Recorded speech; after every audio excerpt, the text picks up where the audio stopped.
Hi, so what we have here is the Gameboy Color. I picked this up for a reasonable price. As you can see, it's really dirty. It's got all the usual dirt in the places that you can see but there and around the edges. This one has got the backing on it, and it's the original Gameboy Color model CGB001. Let's have a look, see if it works. So we'll try Mario 2. This was listed where the buttons don't work correctly, so this could be an easy fix. I imagine it's just clean it up. I'll strip it to pieces. I've got spare rubbers for the pads for the buttons, and then we'll put it back together. But this one should be quite straightforward. So let's have a look. We got sound. Is that the sound? Volume. I'm sure that's meant to have volume.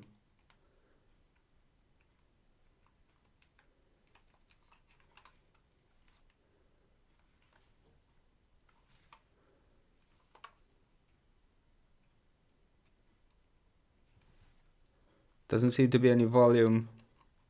I'll try it off, turn it on again.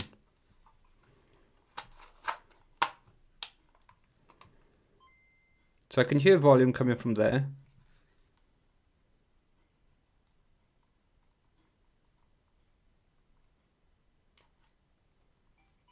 There we go. So this has got volume. Yeah, you can feel the keys are not very... You have to press really hard for them to work. So if I... So A button seems to work okay. Yeah,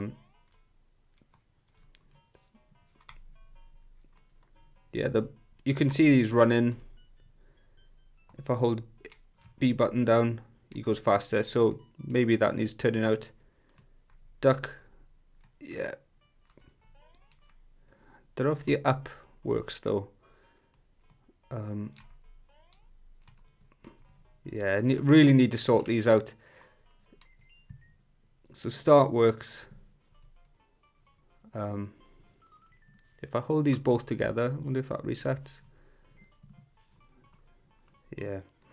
So this one does seem to be quite straightforward. We will pull it to pieces, have a look what's going on with those buttons, and then clean it up. So I'll see you back in a moment.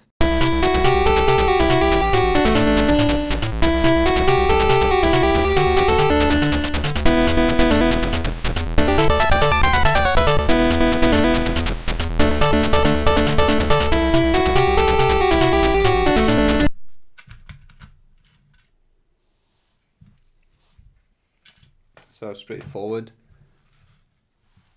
Let's have a look what we got inside.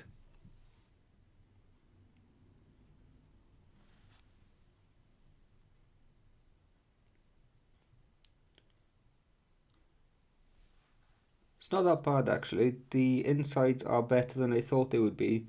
Usually what you would find with some of these old systems is that they've been doused with water. Water marks on this board by here. It's relatively clean. There's nothing evident that's showing that there's damage on this at all. The ribbon at the top looks clean.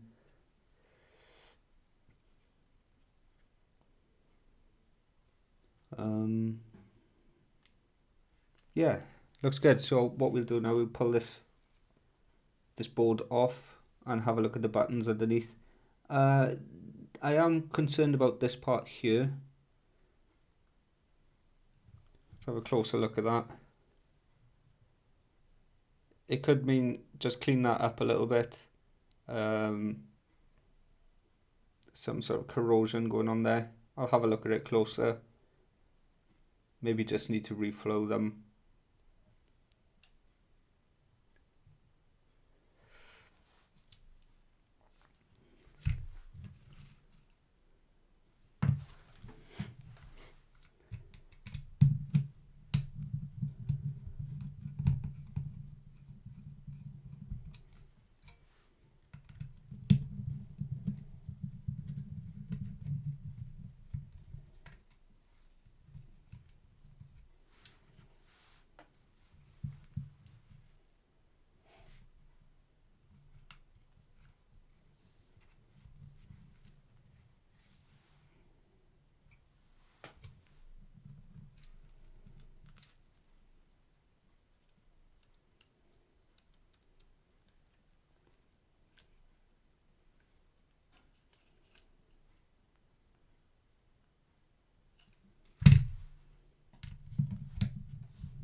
there we go. So the pads look relatively clean. We can go over that with some IPA. It just needs a good cleanup. There's nothing evident there. These pads though, they're shot, so we'll pull them out and have a look at them now closer. Pull these out. Pull out all of these. And the buttons also. They can have a nice good cleanup.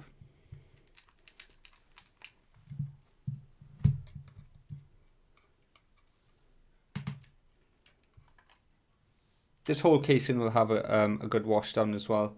I will pull the screen out a bit later. I'll place that there. Let's have a look what the damage is with these. So what's happening is when you press the buttons, it doesn't seem to be contacting the surface, and the tops of them look quite dirty. You can see they probably need just a clean up. I mean, it's nothing too bad. I've seen a lot worse. Let's have a look at this. What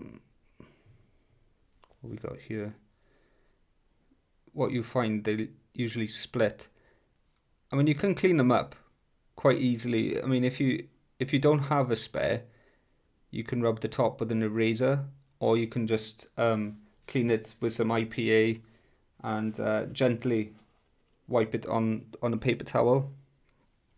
But yeah, they don't look too bad actually.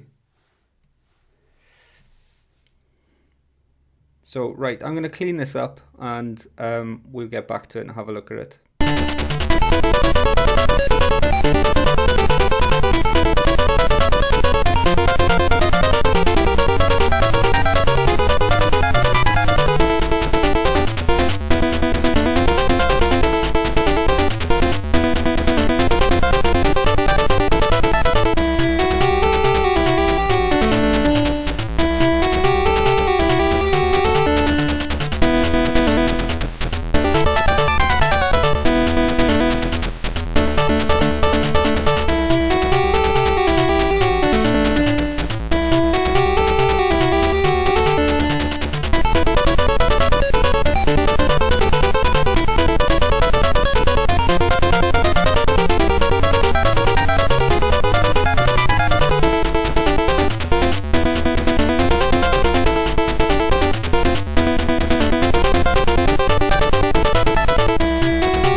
Don't like the look of this on the corner here. That looks like what looks like liquid inside there, or remains of some sort of liquid.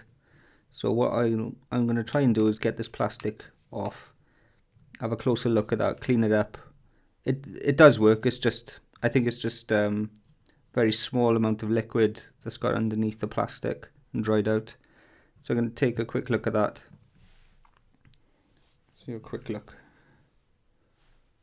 Zoom into it there. You can see around the side, around there. I'm not sure what that is, but I'll take this plastic off and have a look. Okay, so these are the new set of pads that we've got. It's better to be safe than sorry, so we'll make I didn't realise that. That's nothing. Doesn't make no difference whatsoever. They're exactly the same as the other ones.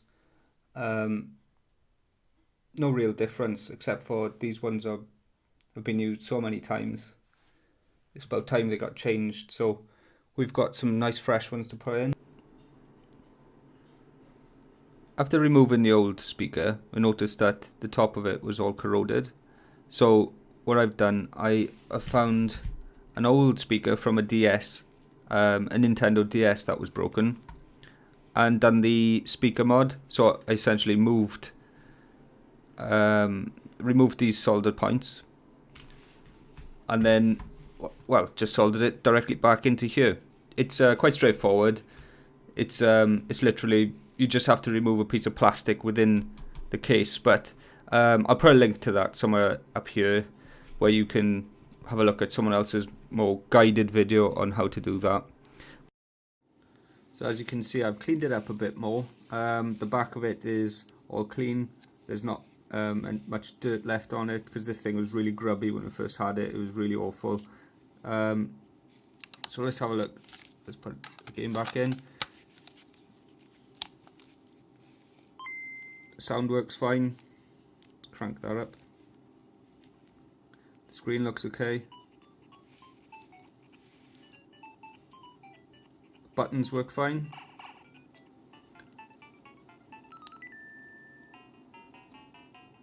See, runs back and forth. Jump is working. Duck, left, right. Let's have a look, see if I can.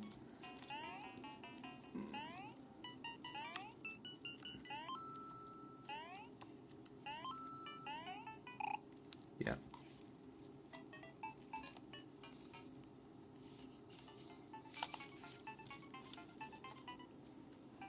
I'm going to try and go up. There we go. So up works fine.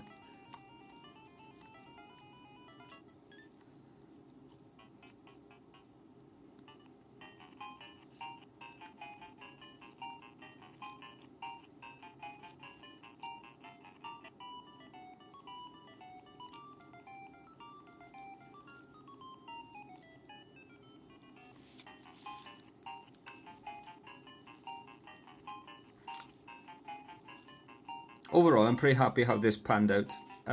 The game itself, the cartridge slot and everything, that was all clean. It was good. Nothing wrong with it. The sound and the buttons, and also there's a pot in the back of this where you can adjust. It's just below the battery.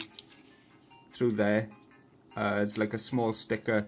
There's a pot inside where if you turn it with a screwdriver, you can adjust the screen to make it more prominent, so you can see the shades a bit better and the darks. That was slightly out, so I've adjusted that, and now the screen is looking much better. So yeah, overall I'm pretty happy with it, and I'll catch you next time for a new project.